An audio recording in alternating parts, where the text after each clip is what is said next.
Buenas tardes a todas, a todos, los que os habéis acercado hoy hasta aquí a acompañarnos y también a los que nos estáis siguiendo desde vuestras casas, o donde estéis. Tenemos hoy la segunda sesión de presentaciones y de conversaciones entre los artistas, las artistas que han participado en el programa que hemos venido a denominar Simbiosis, Residencia en la práctica de otra artista. Hoy vamos a conversar con Pablo Marte, que está aquí conmigo, y con Kiri Dalena, que está también con nosotras desde Filipinas.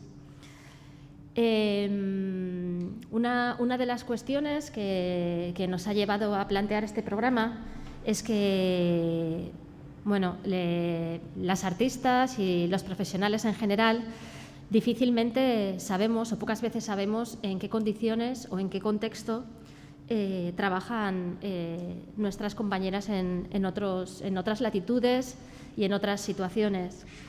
En general, el trabajo de Moving Artists se centra en, por un lado, proteger la práctica artística contemporánea en situaciones en las que es difícil que se dé o que se da con dificultades, pues como pueden ser conflictos bélicos, diferentes tipos de crisis políticas, sociales, económicas, regímenes autoritarios.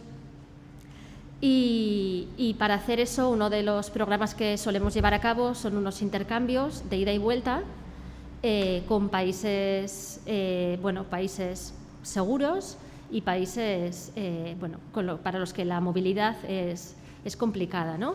O conseguir un visado de salida es complicada. Debido a la situación que estamos viviendo con la crisis de COVID a nivel mundial, pues nos hemos encontrado también nosotros en esa situación de movilidad limitada en la que habitualmente se encuentran otros países, ¿no? Y esto se ha extendido también.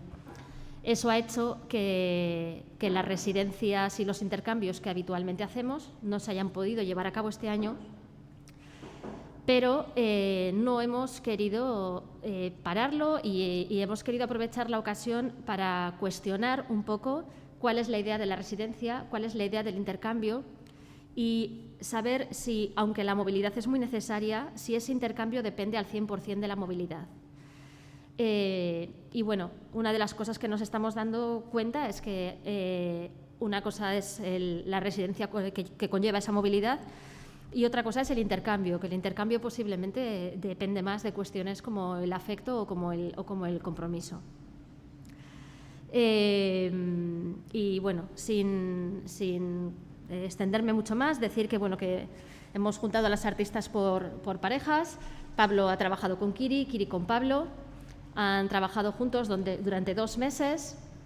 Se han intercambiado una pieza que no tenía por qué ser física, podía ser texto, podía ser sonido, podía ser gesto, podía ser lo que sea.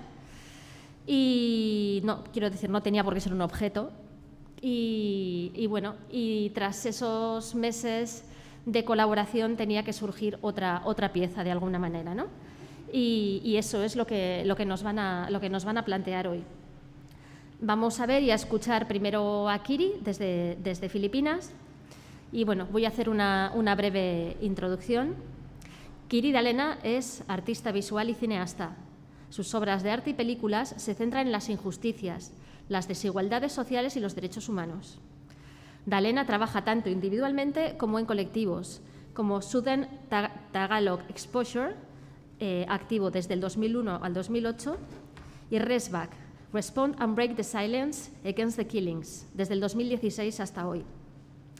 Estudió una licenciatura en Ecología Humana en la Universidad de Filipinas, Los Baños, y cine documental de 16 milímetros en el Mobile Fund Film Institute. Recibió los premios de Arte Ateneo 2009 y 13 Artistas Centro Cultural de Filipinas en 2012. Sus obras se han mostrado en múltiples exposiciones a nivel internacional, como Bienal de Singapur 2013, la Trienal de Arte Asiático de Fukuoka 2014 y la Trienal de Arte Contemporáneo de Asia-Pacífico 2015, la Bienal de Yakarta 2017 y la Bienal de Berlín del 2020. Su trabajo reciente sobre fotografía colonial está en curso en el Museo Rautenstrauch Hoest en Colonia. Y bueno, Kiri participará también, creo que con un proyecto en la Documenta 15, posiblemente nos hable de ello. Bueno, deciros que la sesión de hoy se va a llevar a cabo en Spanglish, porque el intercambio Socorro. el intercambio es lo que tiene la barrera idiomática y bueno, nos hemos querido enfrentar a ella y no dejar de hacer las cosas por esa razón. So, I don't know if there is people from other countries listening today also. I just introduced Kiri. She's a visual artist and a filmmaker. And she works mainly with injustice and human rights. Kiri, I will let you welcome and thank you for being here today with us. I know it's a big effort for you because I guess now you will explain the whole situation that you are going through right now. And I'll stop talking and we can all welcome and listen to your voice. Gracias, Isone. Buenas tardes and buenas noches from the Philippines. It is now 1:23 early in the morning in my country, and yeah, I was told that we should self-introduce ourselves in addition to the formal introduction that Isone gave earlier. And I thought that the best way to do this is to introduce myself in a similar manner to how my introduction to Pablo unfolded beginning in late October. Yes, so I am Kiri Dalena. I'm a visual artist and a filmmaker. So I will share my screen.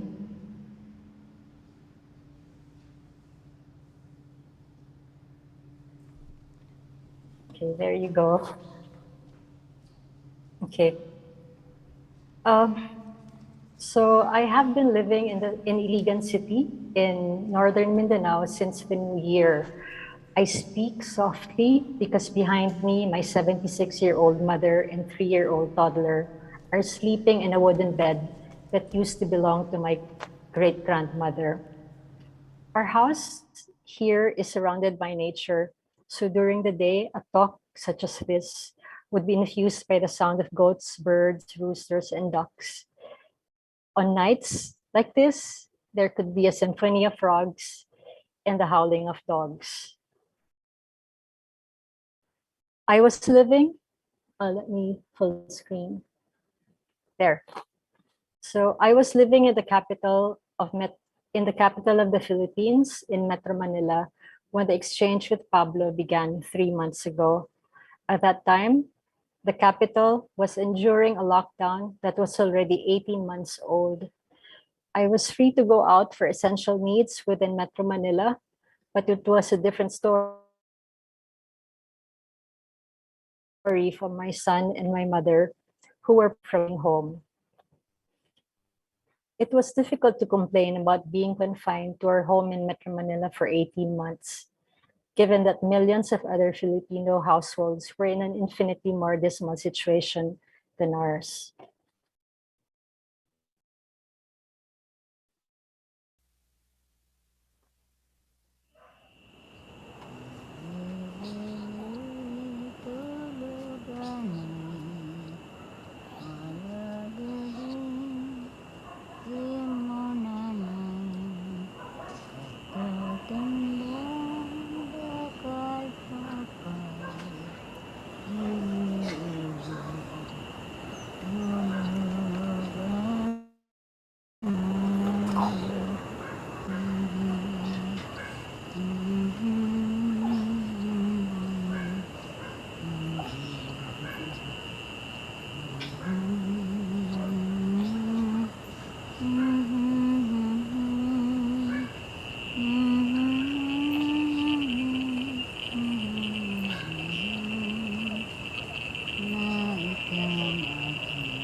Pag-asa'y magtagumpay,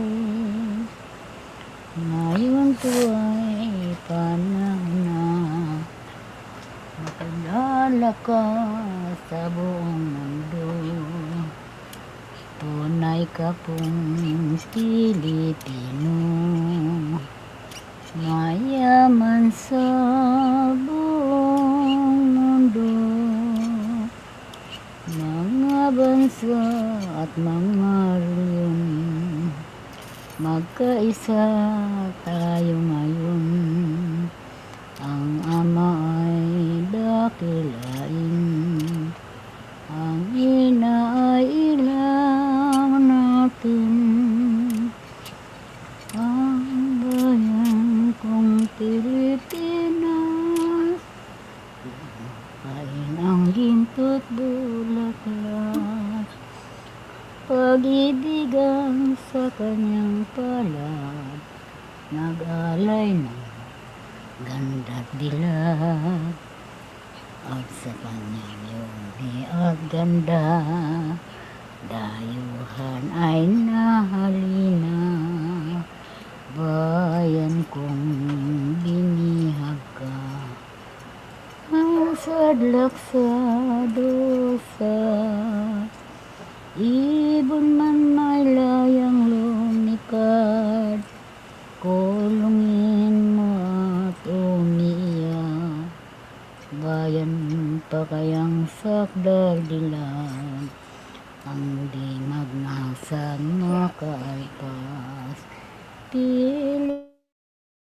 Pilipinas kong ang Ama ang bathala, aking alikas.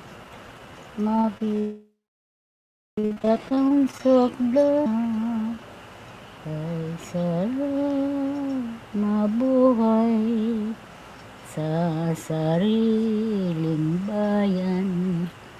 Kung walang alipin at may kalayaan, ang bayang sinisiig, bukas ay babangon din. Ang silangan mo'y pupula sa tinyas ng paglaya.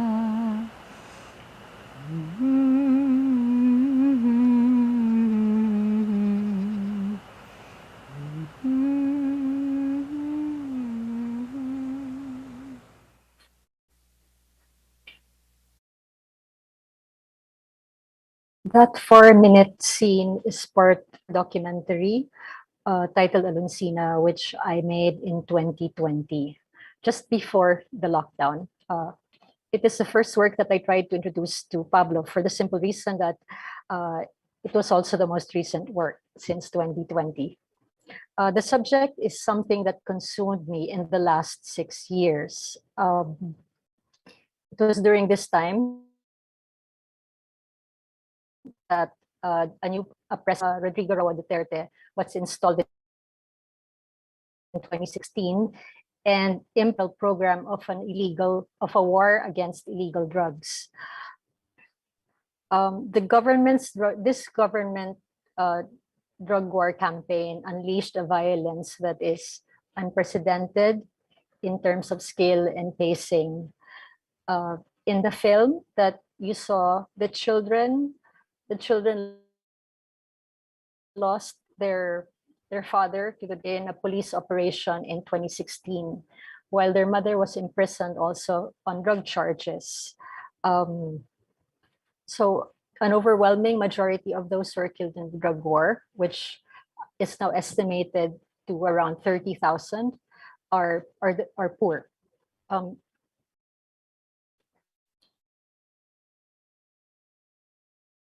In official records, the killing of their father was just one of thousands of cases of legitimate police operations where the drug suspect allegedly refused arrest, fought back, and was shot dead. But from the accounts of the children and the grandmother, what transpired was essentially an execution.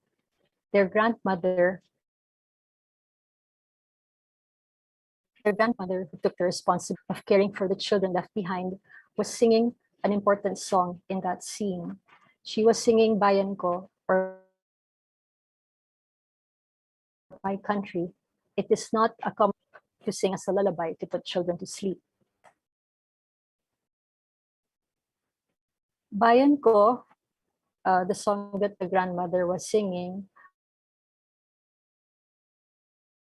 was produced during the early American as a song of resistance, and to this day, we usually sing this song loudly with raised fists during protest gatherings. In the case of the grandmother's rendition, her singing of Bayan Ko was soft and gentle, and the end was punctuated not by the angry chants of political slogans, but the quiet weeping that transformed into a personal supplication.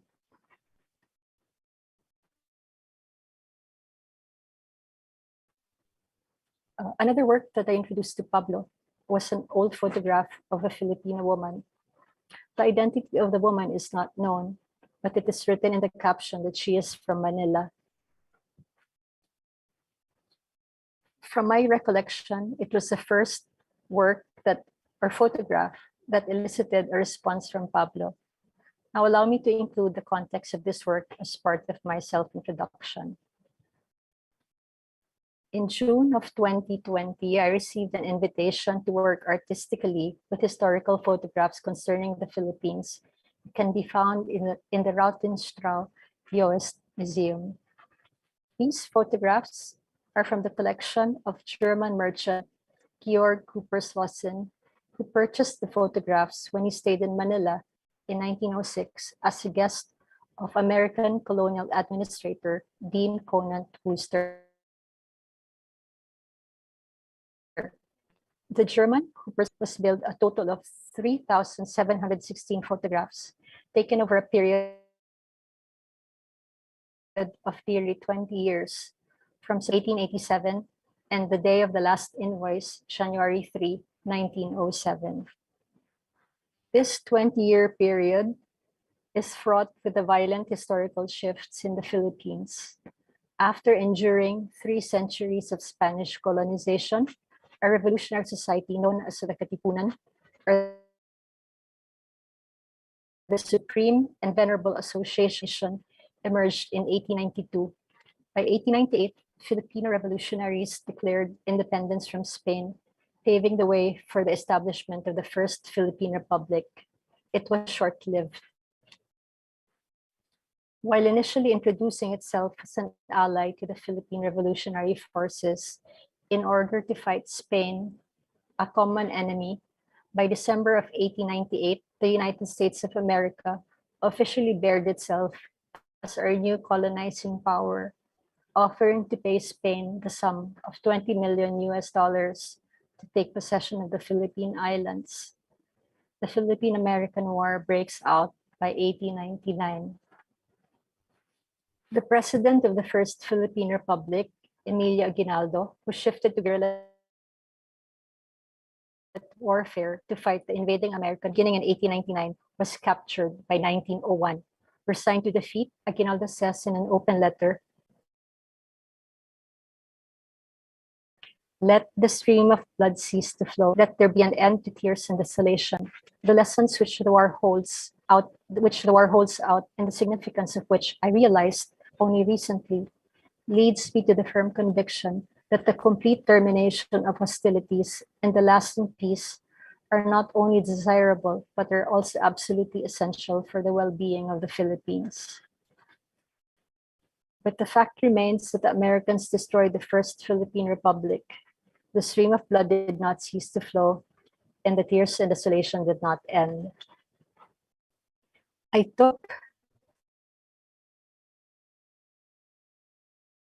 took on this project understanding the unity to take a stand against colonial representation systems.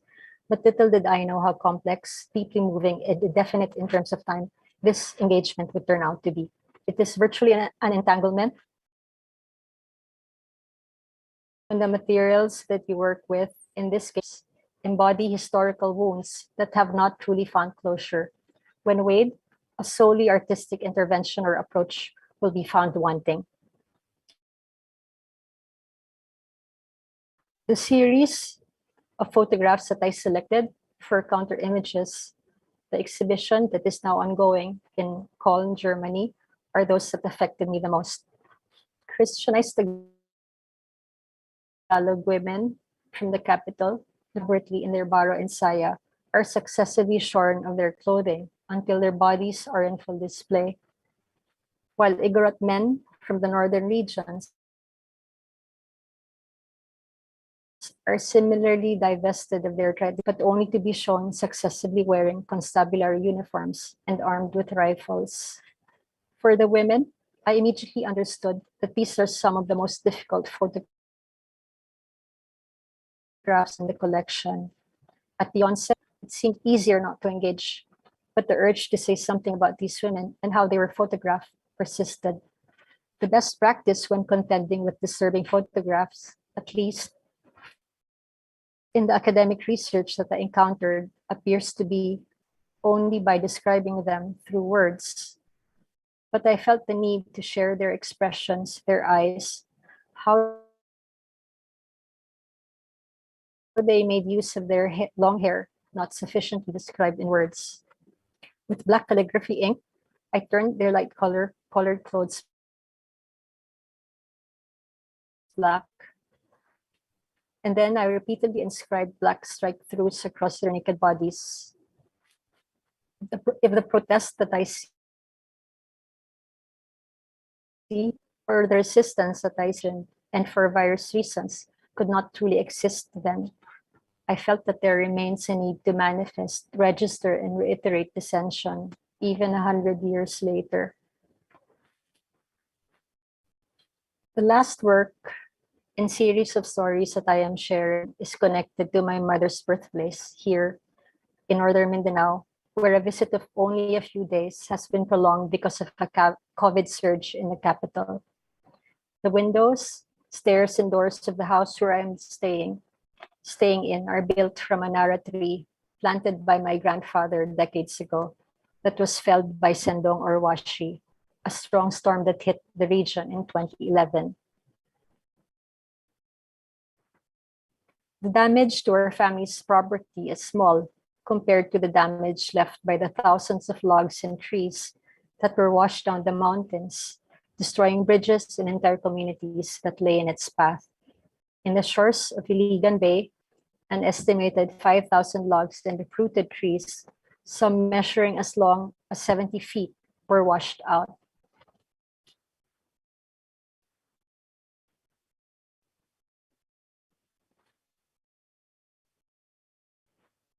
In drawings made by children who were orphaned by the storm, trees they climbed as the water from a nearby river began to rise. In the logs, they also drew the logs and the uprooted trees that they eventually rode to save themselves. One of the children rode the tree down the river and was freed from the open sea a day after. She traveled on top of an for as far as 43 kilometers. It was only months later, instead of making a short film, that the young girl revealed why there are snakes in her drawings. She wished that the Philippine cobra was clinging on the uprooted tree that she swam to and rode after the floodwaters washed away her home. Like her, the snake was just trying to survive. The following year, my mother asked permission from the barangay captain or the local leader of the community for the remnants of these trees that were not being used for rebuilding homes. Most of the uprooted trees left untouched were from the balite or the banyan species, which people feared because of the belief that spirits resided in them. My mother cleaned these remnants and preserved them in her garden. Seeing what my mother did, the local leader or the barangay captain also began collecting these debris and built installation in the community. Eventually, my mother, an aunt, and the local leader put the remnants of the the were remnants of the storm, and invited people to come and see them. People came to the garden and tried to identify each tree species from the remains as they went around. That was in 2012. 4 years later, after the president, the president Duterte comes into power, police chief is installed as the new town mayor. The local leader that I spoke about and his brother are included in the watch list, a feared component of the government's drug war that collects the names of suspected drug personalities in the communities. By 2017, the local leader and his brother are both dead, killed by unidentified assailants. Fearing for their safety, the surviving members of his family decides to forgo seeking an investigation. I share this story because recently I suggested reframing the remains of the logs found in our home to include the story of the barangay captain and his brother. The meaning of these salvage logs have shifted through time, and now they carry not just the story of a storm, but the story of the casualties of a recent war.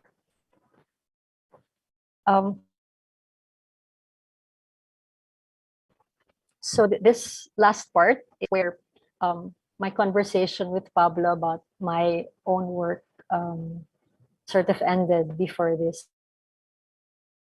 presentation.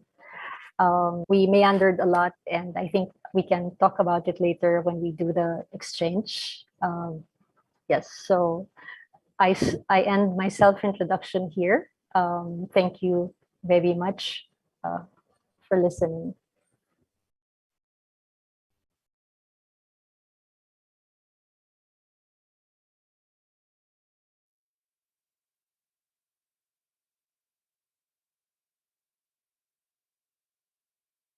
You can hear me? Hi, Kiri. I can hear you now. Yes? Okay. Yes. Thank you. Thank you so much. So after the introduction, I don't know if you would like to tell us a little bit about the exchange with Pablo, about the experience, what difficulties you found, because what, I don't know, the experience itself of the exchange. But, For her, yeah, for okay. Kiri. Okay, so I can already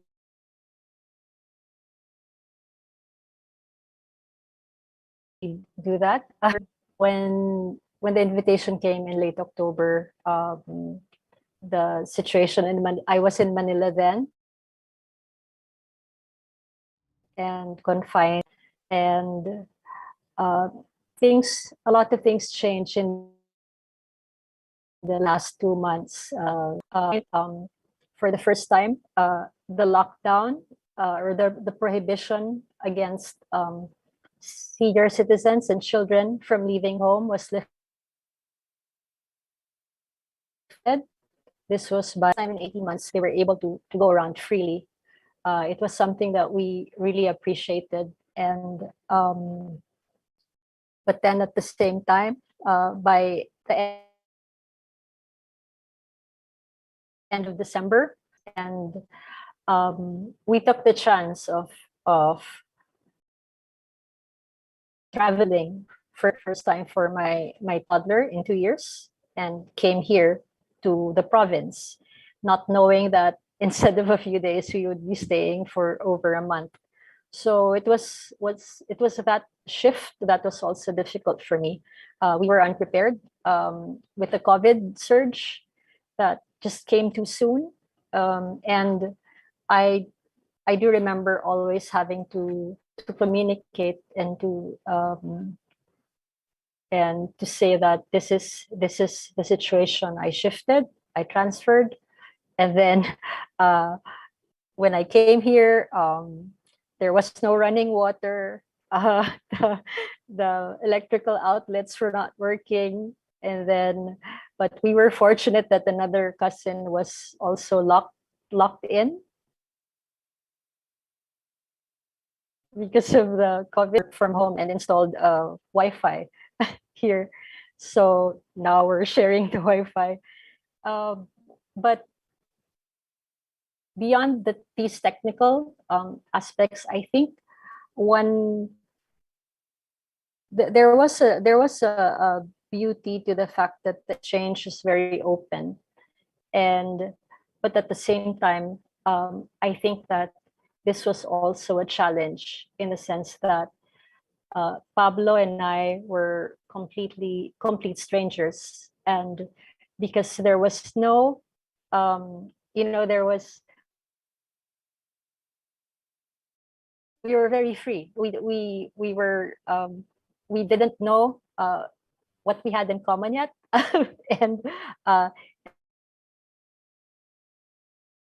from the beginning, I like Pablo sent a film, a silent film, and then I also sent a link to the drug war documentary. But at the same time, there was no we were not forcing each other to react to something that we didn't feel like reacting to. So I think it was really the photograph of the woman that first created the but yeah, this was um, I think I can also say that language was also an impediment, but at the same time, English is also not my first language, and I remember just because Pablo, his first response was really a beautifully written text poem, and that was how he kept responding, and then I felt without talking about it, I decided to also go in that direction, like also write.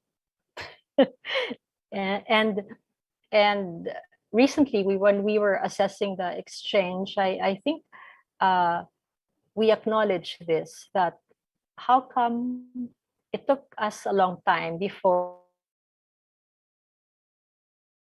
we decided to explore the faster or more instant platforms like WhatsApp or even Messenger or even just Zoom calls, uh, without agreeing to, we just naturally talking to each other. And I guess this also established um, the flow. And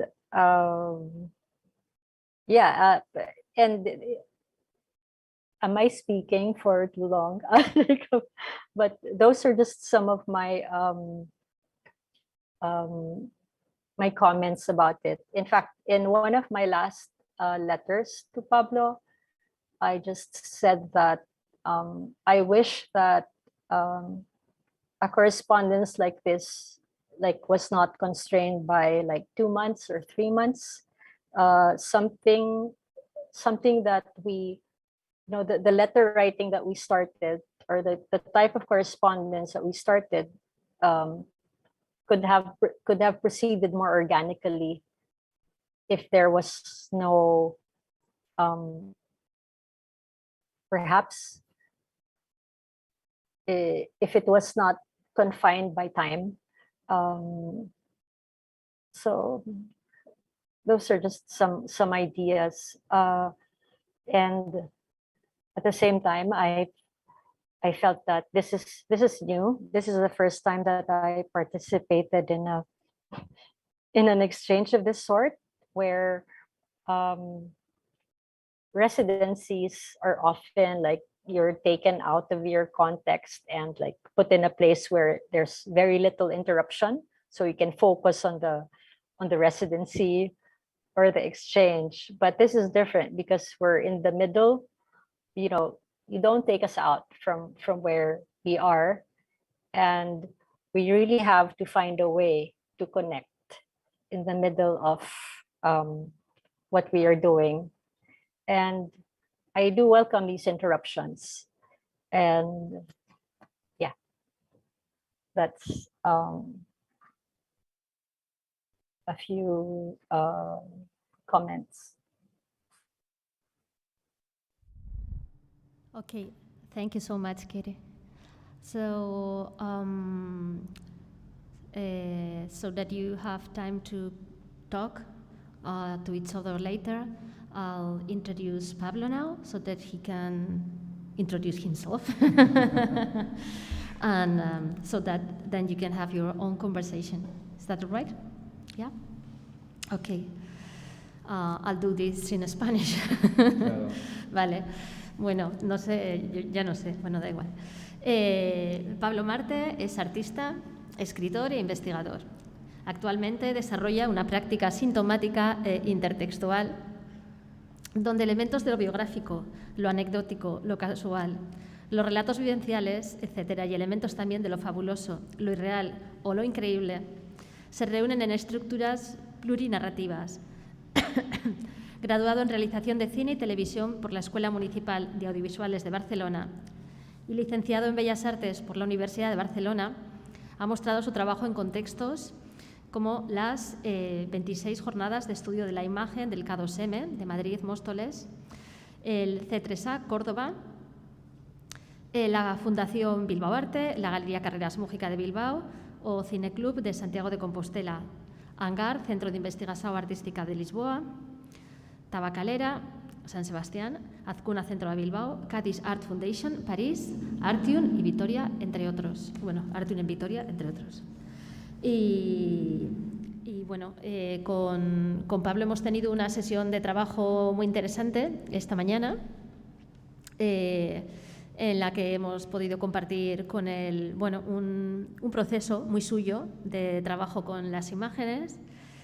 Ha sido, al igual que Camila, muy generoso, porque en realidad es un poco, ¿no?, es como mostrar tu pequeña caja negra, o hay una pequeña desnudez ahí en esos procesos que son tan íntimos y que se generan también desde la fragilidad y desde la duda, ¿no? Y bueno, no sé, no quiero hacer spoiler, pero no sé si puedo decir ya. Ha sido un tarot hecho con imágenes, ¿no? Una serie, bueno, como una forma de buscar vías de trabajo, ¿no? Casi casual o azarosa, pero no tanto, ¿no? Porque al final tú estás proyectando lo que tú ya tienes dentro, ¿no? Sobre esos caminos, sobre esas imágenes. Y bueno, es un gran medium. Y nada, os dejo con Pablo y bueno, te voy a pasar. Bueno, esto luego para que oigas bien a Kiri. Entonces, vale, yo me voy a poner el supermicro.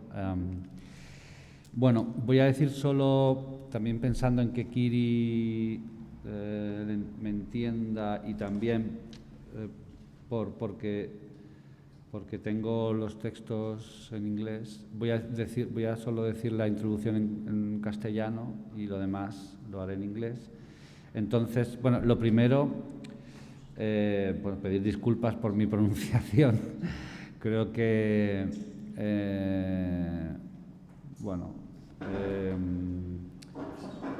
pues puede ser interesante precisamente un lugar de lectura, en fin,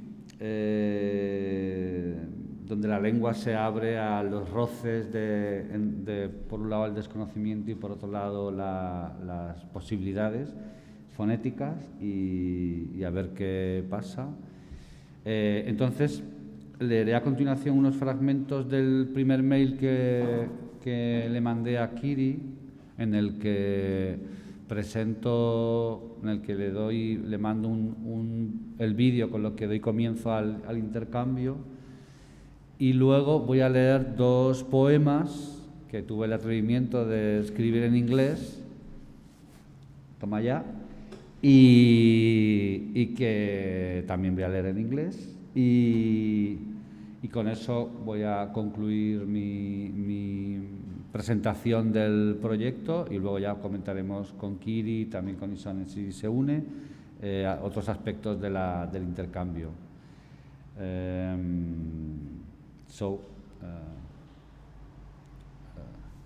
Voy a tratar de leer muy despacio y tranquilamente. Dear Paloma and Kiri, sorry for my delay in replying. I've had a cold as big as the sea for a couple of weeks. It seems to have waves, it undulates, comes and goes, full tide, empty tide. Sometimes I feel like a little crab clinging to a pebble on the shore.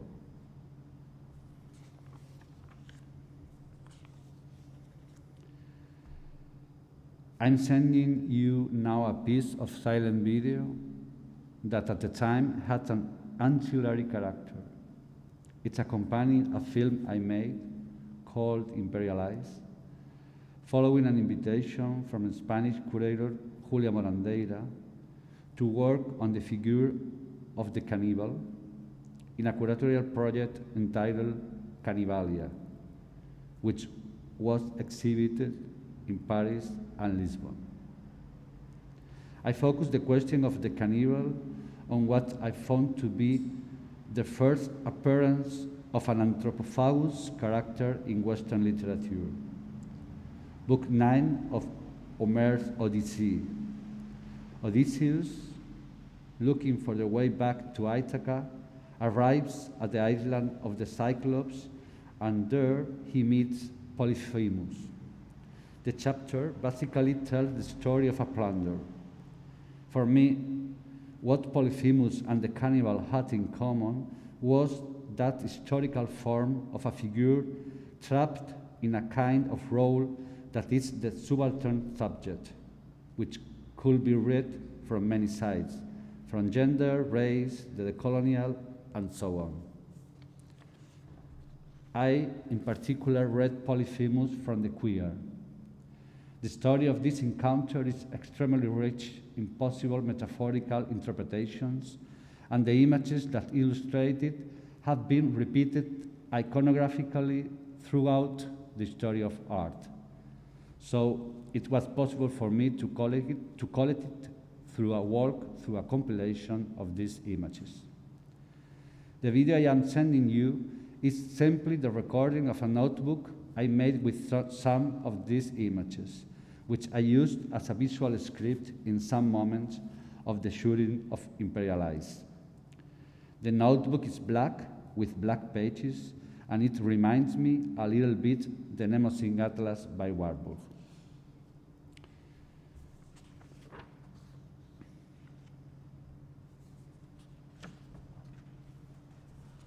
Okay. Now I'm going to read the 2 poems. The first poem. First, more than a month without an answer is a long time. What was I in? What happened? Did I fall in love?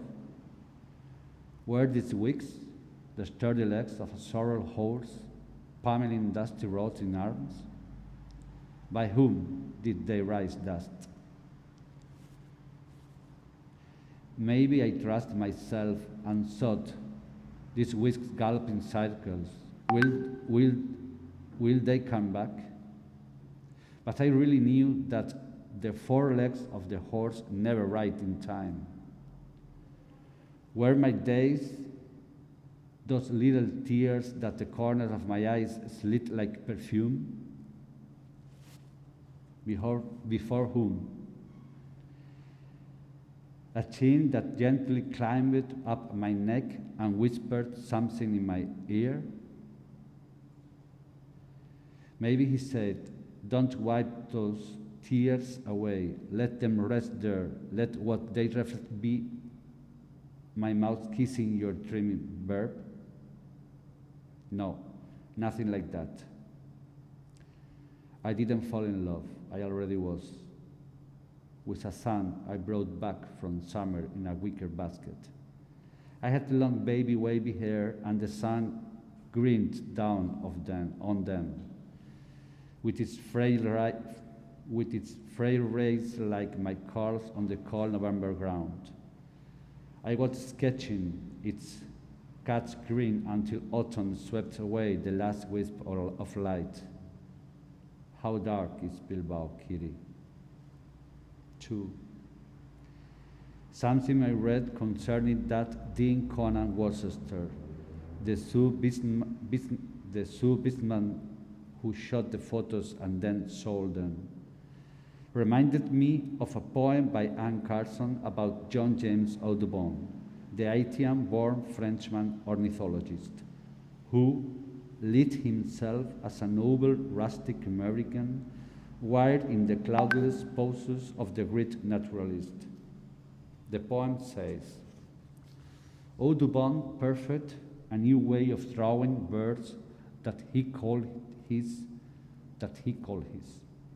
On the bottom of each watercolor he put "drawn from nature," which means he shot the birds and took them home to stuff and paint them, because he hated the unvarying shapes of traditional taxidermy. He built flexible armatures of bent wire and wood, on which he arranged bird skin and feathers, or sometimes whole eviscerated birds in animated poses. The poem goes on to speak of Audubon's lights and colors, like a searchlight roving shadowlessly up and down the brain until you turn away. And you do turn away, she writes, because there is nothing to see. You can look at these true shapes all day and not see the bird. Around these verse live in my impression the coloristic image that accompany one of the texts published by Worcester in the National Geographic magazine, November 1913. 4 Novembers before the Soviet storming, 5 Novembers before the Kaiser fall. Titled, The Non-Christian Peoples of the Philippine Island, with an account of what has been done for them under American rule. Found at MIT Visualizing Cultures web. The images were hand-colored at the time. More than the hand in them, I see the eye, that passive-aggressive envy of touch. This ridiculous preciousness, a chromatic astonishment, haunts my pupils and makes me love. Lightly, just lightly, and delightfully just a ridiculous tingling, just a ridiculous ambiguity in the movements of peoples, just some ridiculous and delightful attraction for those colors taxed ridiculously, delightfully to the pale, deliquescent background, like old cheap black and white lightly colored comics, or just to the bodies, sometimes isolated from any background. Shapes, almost shadows, but not only, figures that might once have been true and then out of. You know, you can look at them all day and not see the bird. It's not preciousness. It's not preciousness, but depreciation.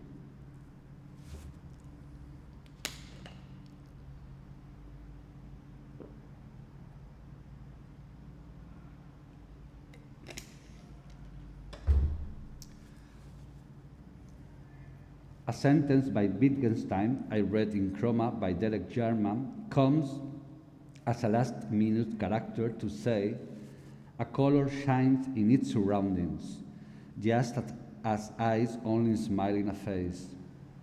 What are, for instance, turquoise, russet, and bronze in the first image of the Bagobos, under which one can read, Bagobo men are remarkable for their effeminate profile and are with difficulty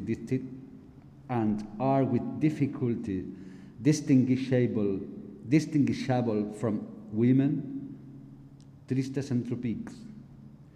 Documents of despairs and disappearances, these images express rather as self-absorbed unreality, adhered to nowhere like a sticker to the sole of a shoe. Because that's the real, perhaps the only obsession of any power. Isn't that the valuation?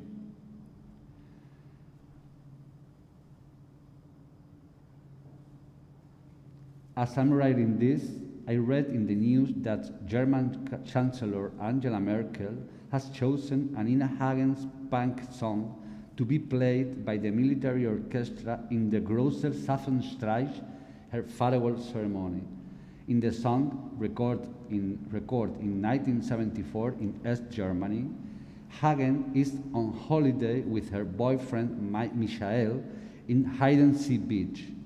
It is a splendid day, the sky is blue, and the moment unrepeatable.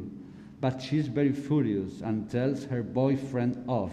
Misha, Misha, she says loudly, du hast den Farbfilm vergessen. You've forgotten the colored film. Now no one believes us how beautiful was here. Then she laughed. Ha ha ha ha, meaningful. Everyone understood that the song was about the DDR. The shortage of colored film was notorious and public, as well as many other things that the regime boasted about. Coloring does not seem to be a trivial matter. Video, please. Nina Hagen.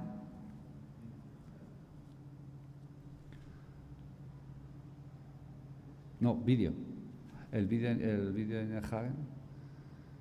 El video de YouTube de Nina Hagen.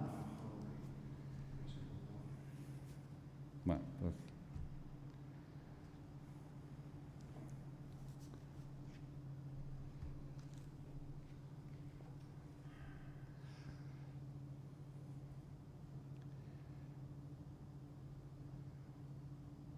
Oh, podemos dejarlo para el final. Okay, don't worry. Lo dejamos para el final. Now I'm going to read the third poem. No, not the third poem, sorry. The second poem. And, okay. Kiri. First of all, Happy New Year. I hope everything is clearing up for you, that the sky is free of storms, and your country gets rid of that president. Well, that's more complicated, but we mustn't lose hope. I was this week confined by the COVID and could not go south to Cadiz, a beautiful ancient city, Phoenician and seafaring, where I was born and raised, and where my mother lives. I was going to join her and my sister and her girlfriend there to spend the last days of the year together. But it was not to be. The night before my flight, a friend with whom I was working told me that he has tested positive for COVID. I was fine. I had no symptoms, or very few. I really don't know. I can't tell you. It's a mess. I was sorry, I didn't go down to Cadiz. At least I was able to have a few quiet days reading a lot. These Spanish roots of your mother, of which you speak to me, reminded me that the poem I sent you was incomplete. One.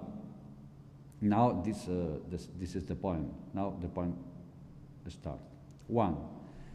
3 images were missing. The first one will perhaps seem very strange to you. My mother used to sign her name with a drawing that represents her, like a self-portrait. She drew her long mane in pen, without a face, just the mane, like this. Like this. No, not like this. Like the face. No, not like this. No, okay. El efecto sorpresa ya lo hemos... No, un super spoiler, we do, okay, don't worry, no pasa nada. Ha puesto de la última... Ok, todo tiene arreglo en este mundo. This in particular was her signature on a letter she sent to my sister and me. We lived together in Barcelona, late March 2003. She dedicated the whole letter to protesting against the war in Iraq. The second image. Hence those drawings of fire and bombs on the back of the envelope, and those messages in the smoke, which say, hunger, death, blood, contamination, cries, destruction, horror. My mother was outraged. I don't know why, but the image you sent reminded me of my mother in the past, and the link was the air. If I'm honest, this relationship filled me with doubt. I wonder if I was trivializing the political question that lies in the image you sent me, by taking it to the domestic, the familiar, the mother. And I was also paralyzed by a question I asked myself about what do I see in my mother to link her to such a sad image. And the sadness surfaced.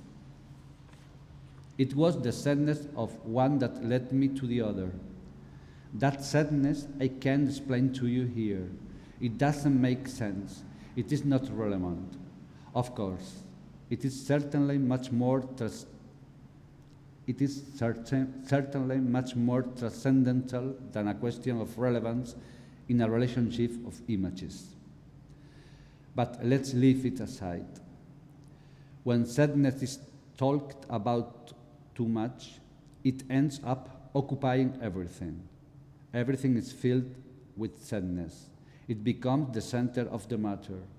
And also, when I received your image, it was sadness that appeared behind more anecdotal behind more anecdotal or morphological links. Now I'd like to go further. From the hand of sadness, you only walk in small circles. You always come back to it. Then, ciao, sadness. Lately, I have been reviewing for a podcast I did the very treasured for me Night History by Carlo Ginzburg, an Italian historian, son of the writer Natalia Ginzburg, whom I have not yet read.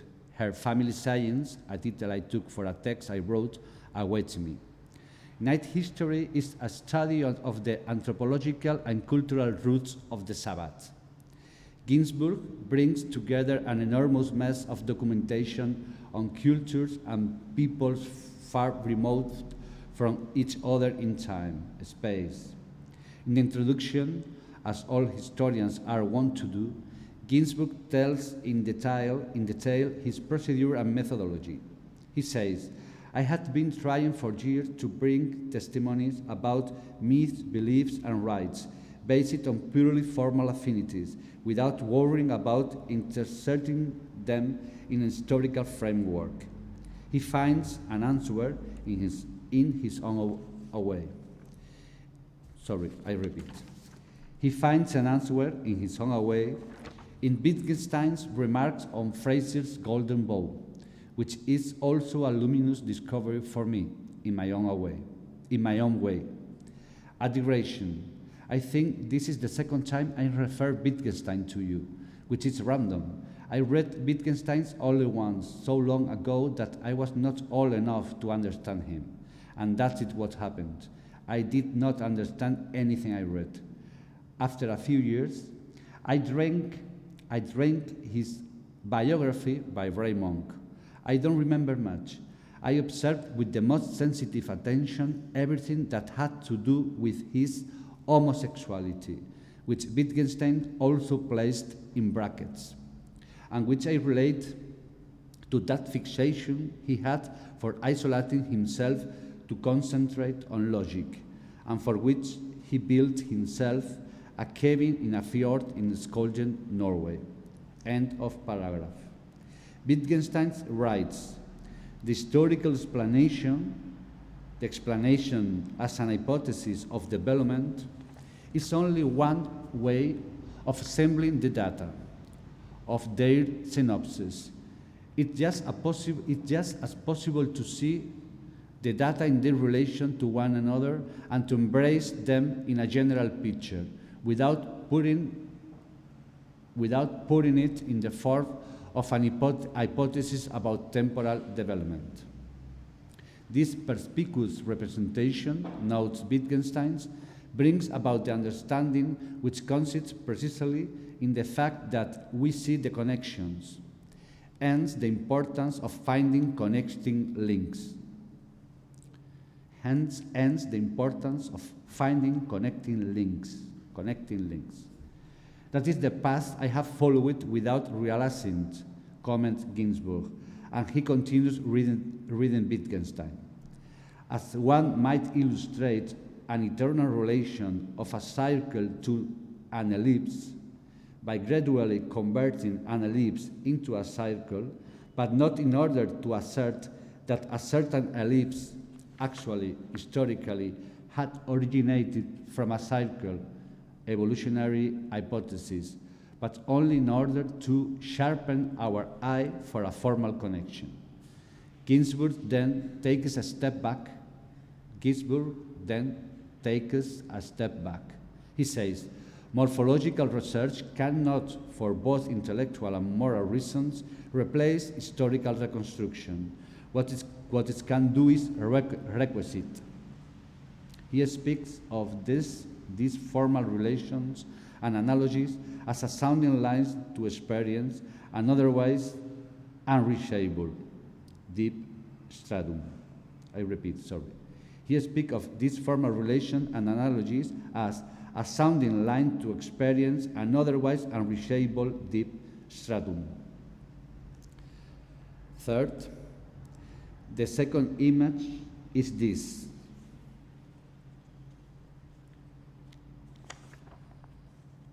Summer of 1985. My mother and Raúl at Los Caños, a beach on the Costa de la Luz, in Cádiz, where we lived for several months when we were little. As in the picture of the Tagalog woman, the picture you sent me, we can't see the bodies, but the motifs are radically different. In your case, it is a crossing out. You cross out the image from side to side, and thus short-circuit that colonial eye that only wants to come and go. The lines enclose the image, but they build another one. In my case, it's just a backlight, dense darkness, mystery of a dance that still seems to keep, faintly, a little bit of life. But it is another, and not life, the space that this backlight opens up in me. A delicate memory, based on what I no longer have and still feel, and on what I hardly see and perceive. Fiction forms what streaming us. Naturally, it is suspect, wrote Anne Carson. I repeat the last sentence, sorry. Fiction formed what stream in us. Naturally, it is suspect, wrote Anne Carson.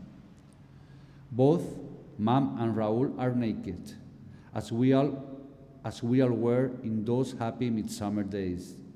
Nudity should never be separated from happiness. Sinuous silhouettes traced on the misty sea by two loving fingers. They seem. They smile. He looks at her. He wears his black horn-rimmed glasses with thick lenses that he wore since he was a child. He was born that way, very short-sighted. She looks at the camera. Her, Candida, my mother. Him, Raúl, not my father. But he was in a way. Yes, he was, very sweet to us. We lived together for many years in a house with 40 cats in the old quarter next to the great Neo-Mozarabic theater. I think my mother felt closer to him than to my father. No, I think not. I'm convinced of it. Raúl was a kindred spirit for her. Before him, his brother Bernie was my mother's lover. just for a short time. Bernie was more streetwise, a smart guy. I barely remember him, light eyes, handsome, heavy smoker, a somewhat nervous smile with a bitter end. I repeated these two sentences, sorry. I barely remember him, light eyes, handsome, heavy smoker, a somewhat nervous smile with a bitter end. His voice grew harsher and deeper until I could no longer hear it. I think the bitterness ended up eating the smile. Bernie took after his mother and Raúl after his father. They really didn't look like the same father's sons. Raúl was mestizo, shy, reserved, very crafty. He painted nature voraciously in bright colors. The plants broke through the stones. The skies burned in battle of red. But in everything one found, above all, calm. Every leaf, and he painted them all, looks like a sleeping face. Sleeping face. He made beautiful wooden boxes on which he engraved spring landscapes and beautifully crumbling walls. He also made leather belts. At that time, they were very white. They covered the whole abdomen. They covered the whole abdomen. It was the 80s. Everything had to stand out. With the leftover strips, he made braided bracelets. He taught my mother the technique, and she learned so much that she made my sister and me 2 huge leather suitcases for school. It had gold clasps, 2 pockets for pencils, pens, things like that, fringed with colored birds, little seashells and abalone, and our names, also written in leather, dyed black and stitched on one side of the suitcase. My mother was unemployed for a while. They took to the streets to sell handicrafts, necklaces, bracelets, earrings, wooden picture frames, little boxes of many shapes, K-rings. They sold it illegally. They found no other way to do it. They built a mechanical system, a kind of wooden table box lined with black velvet on the inside, from which they could remove the legs, which allowed my mother to fold it all up quickly if the police turn up. Raúl's mother scared us. She was very white, very serious, very cold. Very pretty, my mother says. Certainly not for me. She was her name, and every awakening of spring, her sewing. She was her name, and every awakening of spring, her sewing. Her name was Nieves, which means snow. She was a prostitute. She worked in a mythical nightclub in Cádiz, the Pei, on Silencio Street. It is terribly funny that Pei is located on the street called Silence. She was from the Canary Island, it seems. And that's how she was known in the nightclub, as La Canaria. Sometimes my mother and Raúl would visit her. I can hardly imagine them there, drinking together, caressed by the red light, surrounded by fan palms, spider plants, and geraniums. From what she said, her job was to take a bottle of champagne from the customers, but I never drink, claimed she.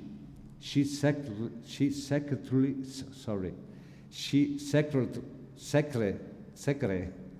I drink a little.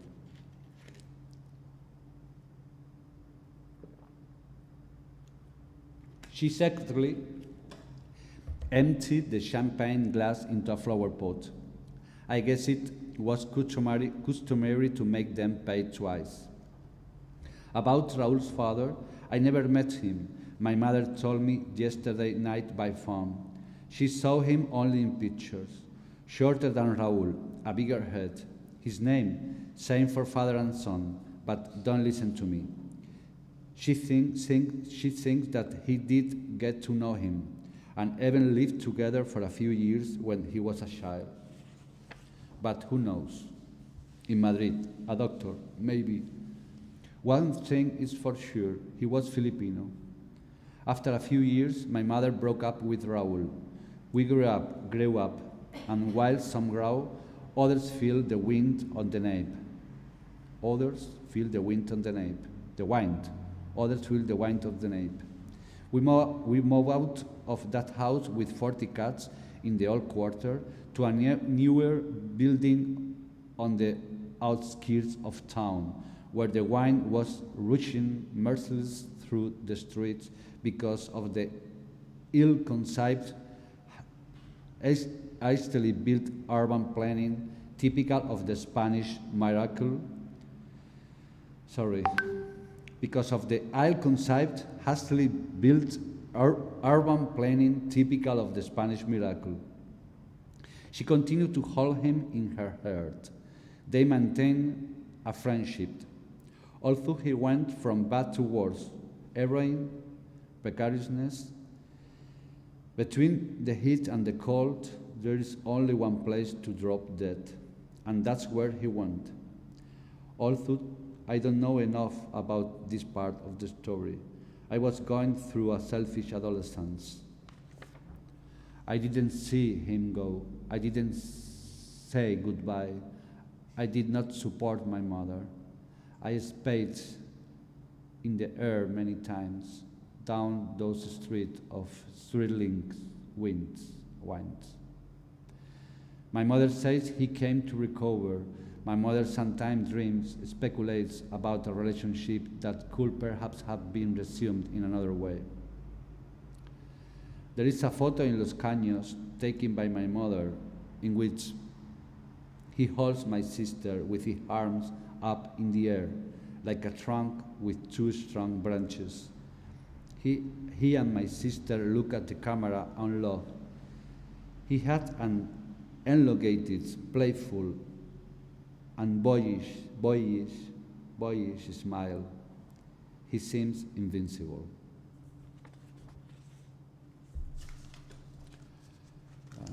Ya está, finish.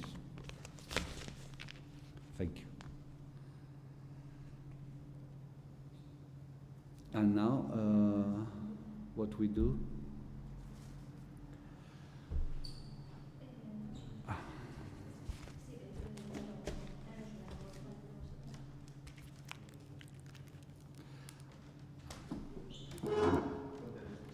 Sí.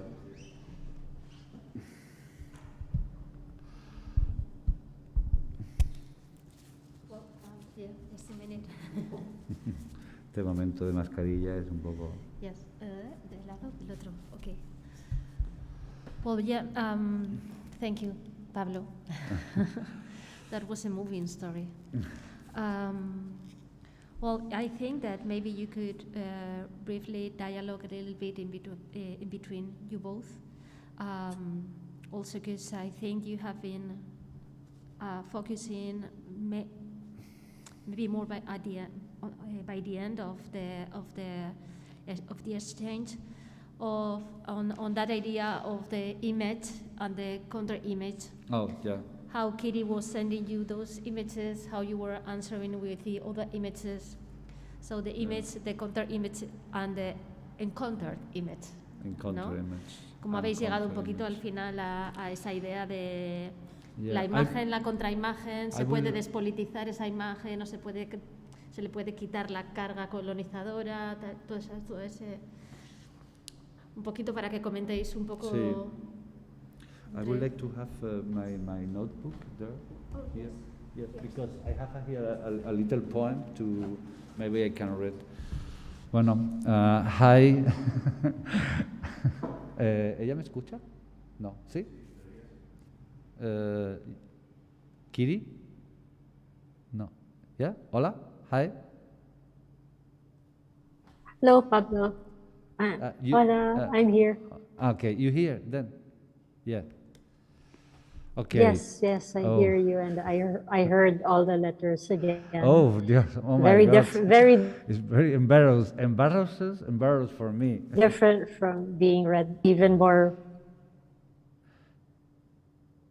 It was even more. No. I thought it was even. No, I think that reading it out loud added more weight to it. It was already very touching for me, like when I and thought of how wonderful your writing was. But now when you read it,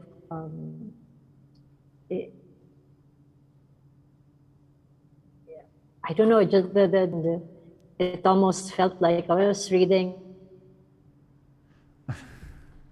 another letter again. Yeah.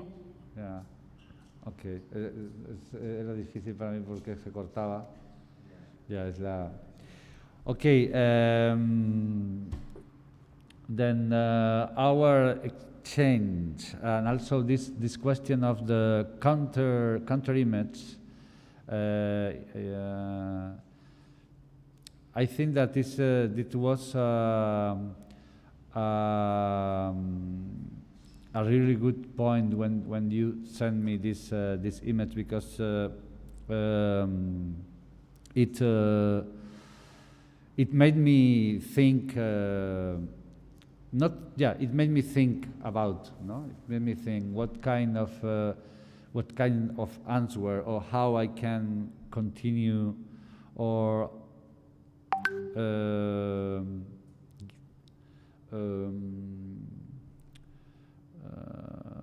give to her another answer to this image. And this question of a counter image, it was also an important question for me these last 2 weeks in which I was traveling in Valencia and Barcelona, and I was taking a lot of different kind of images, thinking in the workshop this morning, and I don't know. I want to read to you small poems. I want to read more. I don't know why in English. I'm masochist, I think. I don't know, but I just and then we can mix Spanish and English. Counter, contra, en contra, encuentra, encounter, recounter, recuenta, recontra, cuenta, a counter, uncounter, no cuentes, descuenta, discounter, on a counter, no county, no country, in country, this country, recountry, uncountry, image. Mary country. This is on homage because Mary country. Marica is like it's gay or in Spanish, Mary country, and that's the poem is with all this counter and counter, and I don't know what's.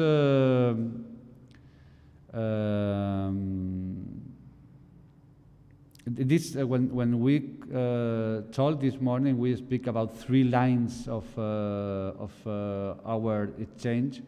Like I don't remember the first line, but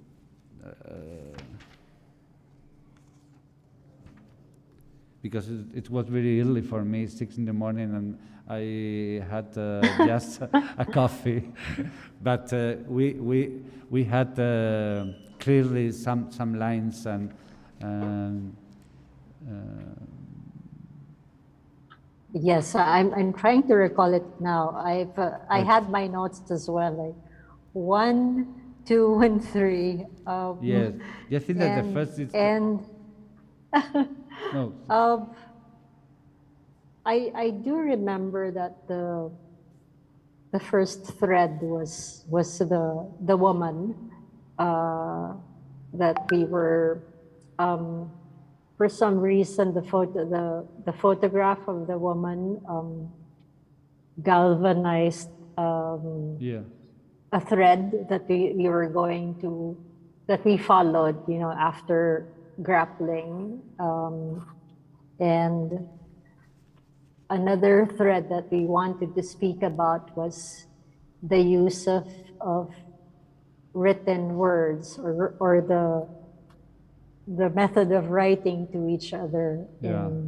instead, and avoiding anything like Yes, yes. instant, but these are decisions that we sort of naturally followed without talking about it, Exactly. and I think that from the beginning we were trying to sense our way around each other, and I did not even, you know, we both didn't even have a face, you know, Yes. to each other. It was just purely words, um, and I did remember that from the very beginning, I I I admitted my concerns, like after reading how articulate you were, and you know the direction of writing. I said, I wrote a letter to you explaining that we are all visual artists. My father is deaf and observes and communicates through drawings, and hardly writes.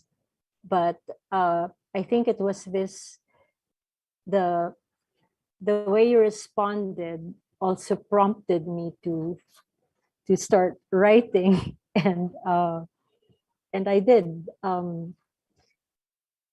But at some point, I also felt that uh, I always needed to punctuate my responses to you with images, with a lot of with images, and um,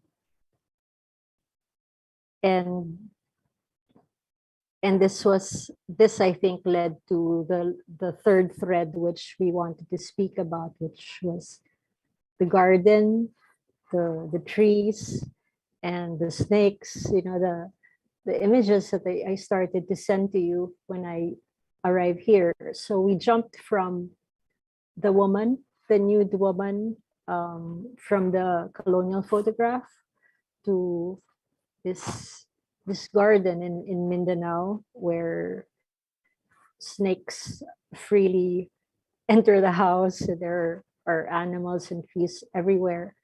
From being so confined um, to the city, uh, and suddenly being thrust here, where it's green, um, and the space is far bigger.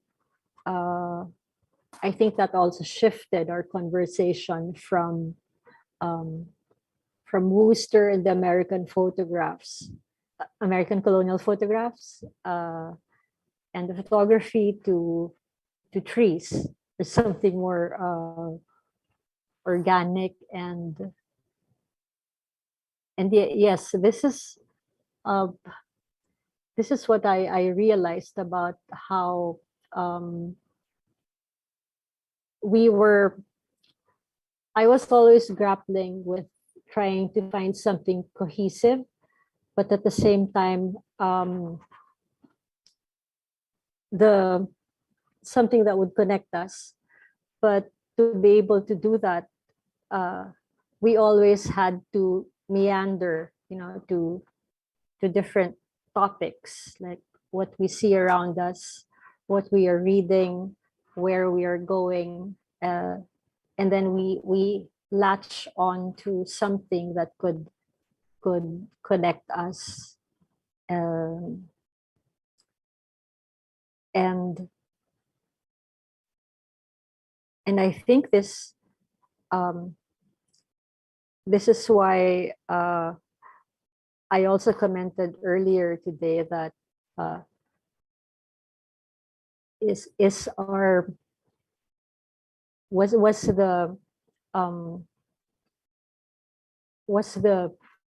reaching out to a very past history, like in my case, as far back as my great grandfather, who was from Valencia, because of a loss, because we did not have more present connections, or more contemporary connections to speak of. And this is the reason why I had to go back to that far in the past. So there, and then I also asked you, I remember, because at some point we started to talk about trees and how, and our connection to trees. And I remember asking you, do you think if it was another artist, you would end up talking about trees as well? Just, but yeah, it was this, like I had, in the beginning, I really had no intention. I did not think that I would go towards talking about the storm and the trees. And it came out, even when I was already here in Mindanao, in Iligan, I also did not think that I would end up resurrecting the story of the storm that hit us 10 years ago. And it was also during this time that suddenly I started to remember as well the barangay captain who helped us to gather those remains, to salvage those remains of the trees. And suddenly I remembered, oh, he was killed for 4 years ago. So these were the trajectories or the directions that I ended up thinking about in the process as well of our exchange. I think there are a lot of, not, I don't know if a lot of, but several small connections, but in the marginality of our change, like, because this connection of with the tree, in my case, it's about a story I told you about but this story is not in this process. It's more something that I told you in some. I think in our first Zoom connection after a month and a half, I think, or something like that. Maybe on Christmas or something like that. Our first Zoom connection, Zoom meeting. I told you about a story I wrote in which I have a real. I don't want to tell the story now in this moment, but just say that the figure of the tree is really important for me. And after this vivid moment with a tree and with something I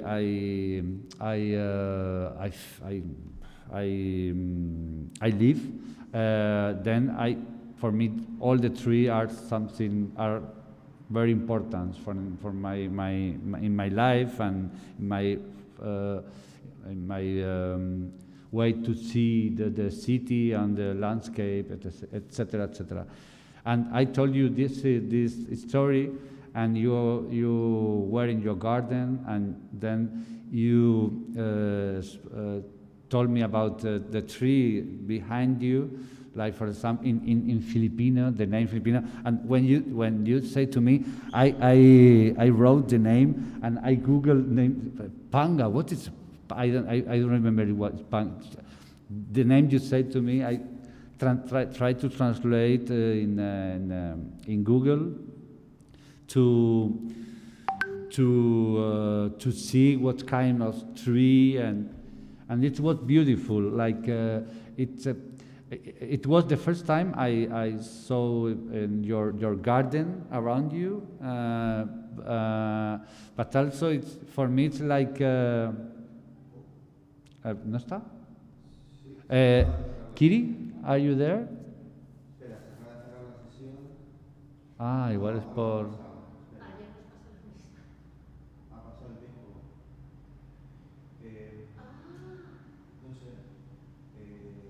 Oh, te voy a decir. Pero yo estoy online. Bueno, querido público, esto no pasa nada, estas interrupciones pasan hasta en la BBC.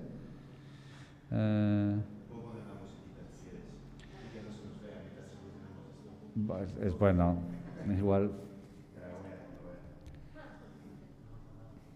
Ah, la de Nina Hagen. Bueno, esa para despedir. Esa para despedir. Yo creo que sí, pero dile algo a Kiri que se ha quedado ahí. Sí, espera, vamos a mandarle un audio.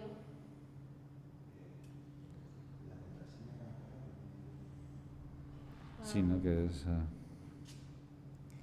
Kiri, I think that the connection has...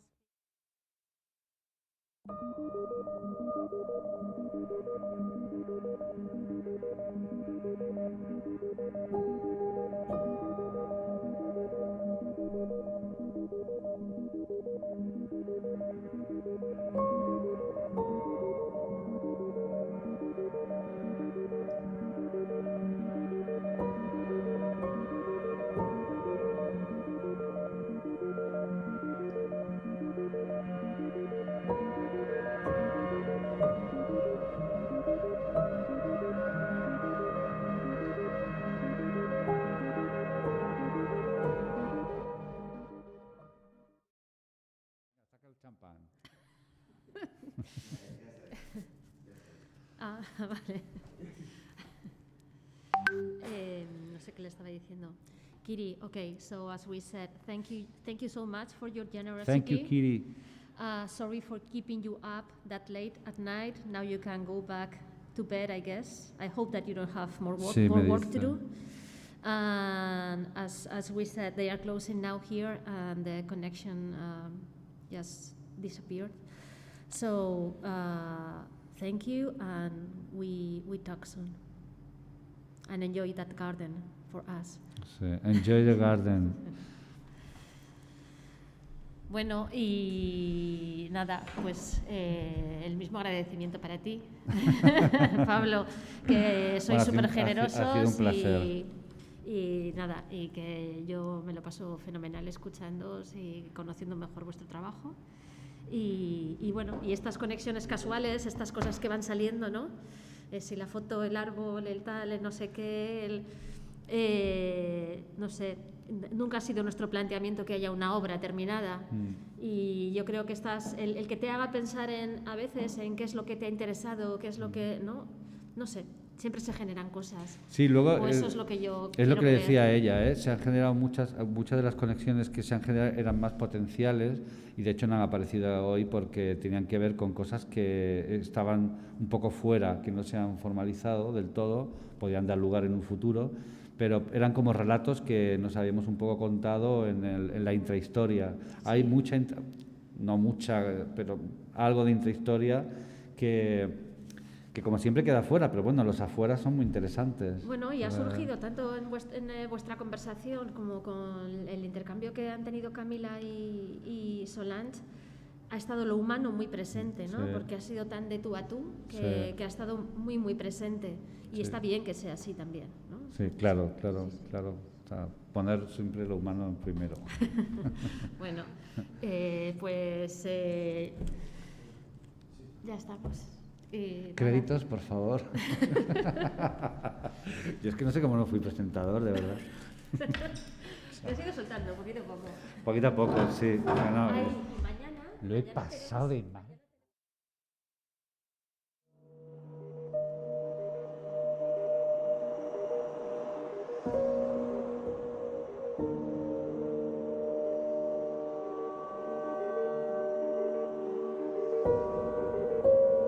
you.